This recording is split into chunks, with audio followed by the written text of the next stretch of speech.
Kassim Afegbua, who is from Edo State. He's the leader of the People's Democratic Party from Edo North. Good to have you here, sir.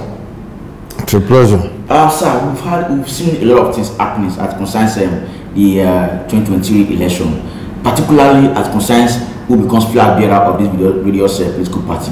We have Atiku, who is of the PDP, that's the party, and we have just recently, yesterday, we saw him announcing Governor Okowa as a running mate to him under the People's Democratic Party. Sir, is this a good choice available to Governor Nyesom Wike of Rivers State? Chris Osa, thank you for coming. Thank you. It is not my business who Atiku decides to choose for his aspiration. But it's a party, sir. And from day one, I've spoken my mind so loudly about my preferences. After 8 years of President Muhammadu Buhari, I align myself completely with the position of the northern governors of APC, who stood their ground to say no. Not allowing presidency to go to the south will deepen some kind of mistrust in the country. And for that reason, they decided to take the presidency to the south in APC. That is the rhythm that suits the algorithms of power in Nigeria and the balancing of all the geopolitical equations. Now it went to the south, it now depends whether south is west, south, whether southwest. But the point is, Atiku and some PDP leadership said they don't want to respect the zoning in the PDP, even though it is contained in Article 7 of the PDP constitution. Even the guidelines guiding the party, they are flouting them. So those who said there was no need for zoning, at the emergence of Atiku Abubakar, they now decided to say they should zone President VP to the south. Is that not hypocrisy? You know? Atiku, I expected Elijah Atiku to choose his running mate from northwest or north central, or even the same northeast. If you say there's no need for zoning, why are you bringing VP to us? We don't want to be second fiddle in this next dispensation. We want to be first among equals. We want to preserve over the presidency of the country. So Okowa has always been his person. The southern governors took a decision that presidency should come to the south. 17 of them. They called it the Asaba Declaration, even at the backyard of Governor Okowa. Where did it end? He went through the back door and was working for Elijah Atiku Abubakar. So for me, that amounts of betrayal of responsibility, betrayal of trust, betrayal of agenda, and exposing the South to the role of a second fiddle. I think it is a selfish aspiration, very selfish. If I want things to be, if I want to play the selfish game, I can kowtow to all these people and be massaging their ego.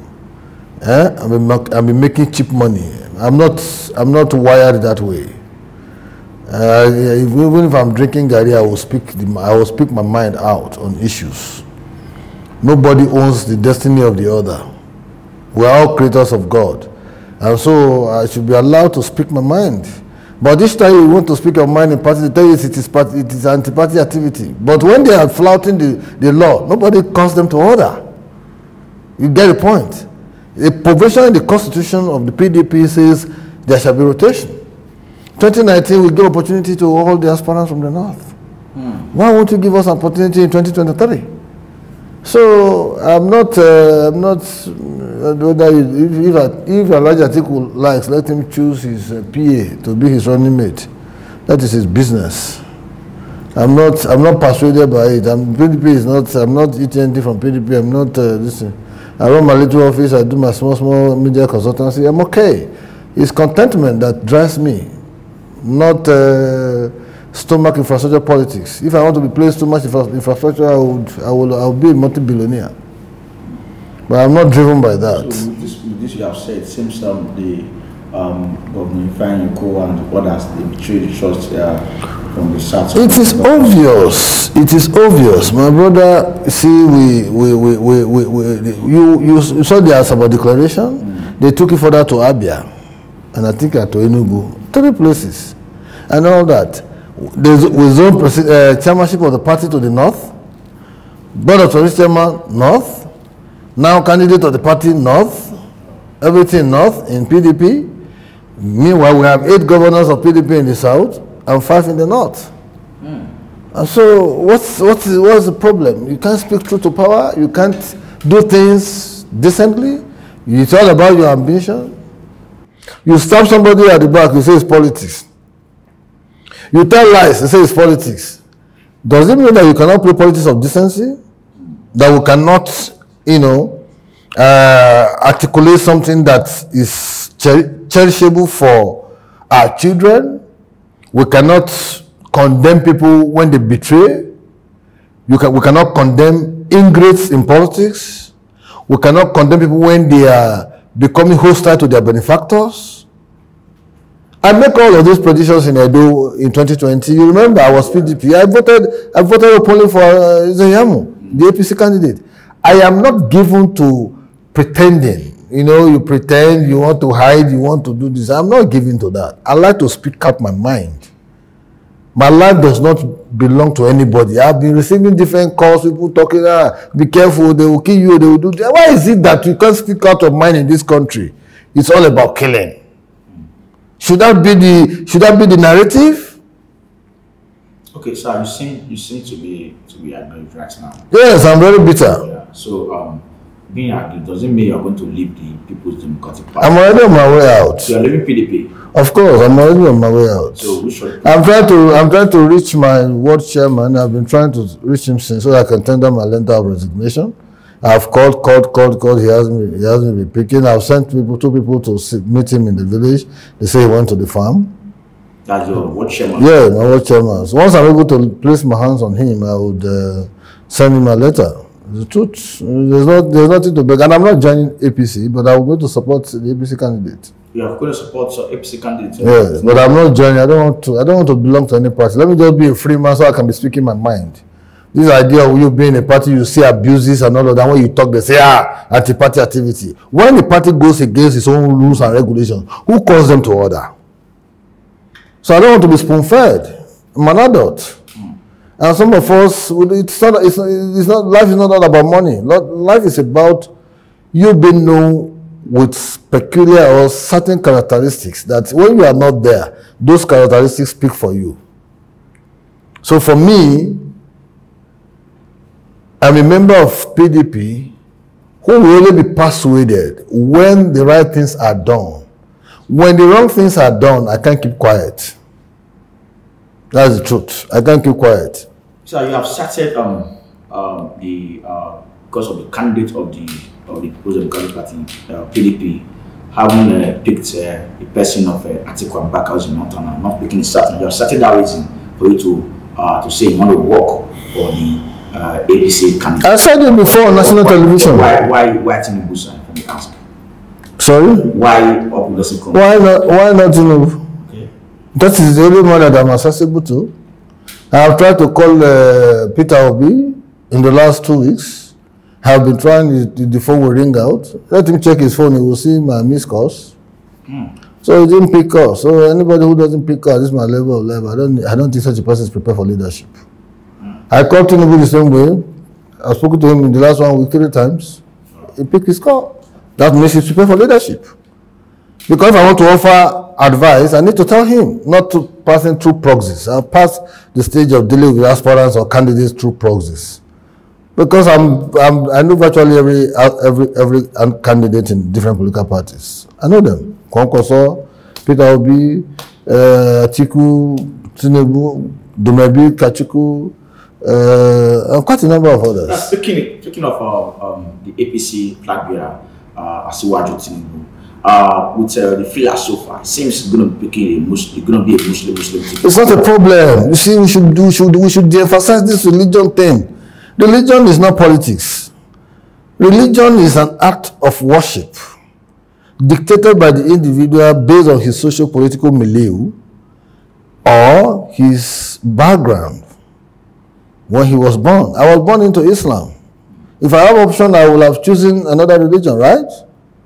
Another person could be born into Christianity. If you have options, you may choose another religion. There are Buddhists, there are Judaism, there are all manners of religions in the world. Isolate religion out of politics. It's just because Nigerians, things have become so bad. Our national conversations have been twisted, you know, and twisted in such a way that it is not a matter of which faith you belong. But you and me, if we are both hungry, we will not know whether we are Christian or Muslim when we see food. If you have a Christian, and if you are hungry, the poverty-stricken Nigerians, they don't preach religion. They don't put religion on their forehead when you want to assist them. A Muslim ticket doesn't matter. They are Nigerians. They are Nigerians. You see, you are given the VP ticket. The VP ticket is naturally going to the north. Yeah. Why won't you allow the north to choose their candidate? That's why Tinubu is allowing them to choose their candidate. If they choose a Christian for him, fine. If they choose a Muslim for him, fine. But for God's sake, I know that it's going to be a Muslim candidate. Thank you very much. Thank you very much, viewers. We've had on set Prince Kassim Afegbua, a former spokesperson to former head of state Ibrahim Babangida. I'm not formal. I'm still his spokesman. He has not sacked me. He has not sacked you.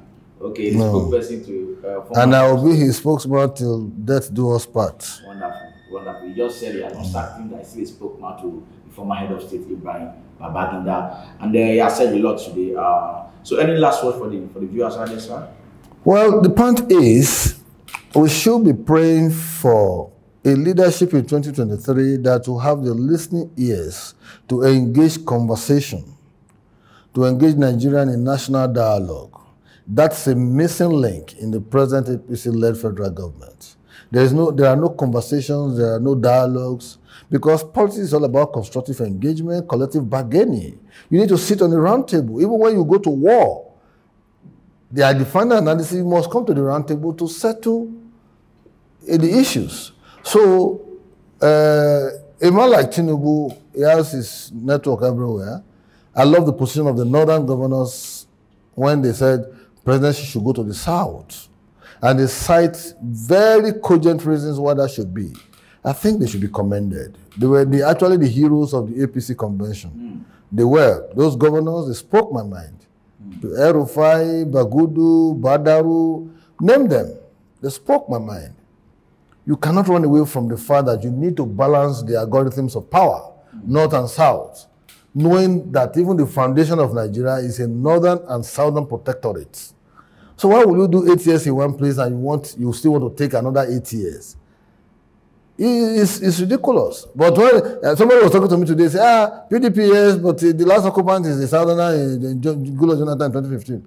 I said, okay, that means even in 2023, if PDP doesn't get it, 2027 it will still be the northern candidate. Is that what your logic is telling you? I'm not going to be part of that logic. Thank you very much, my Prince Kassim Afegbua. It's a pleasure. Having you on our platform. Thank you. Thank you very much, viewers. Please do share this broadcast and do subscribe to our channel and also do follow up. Thank you very much, and God bless you.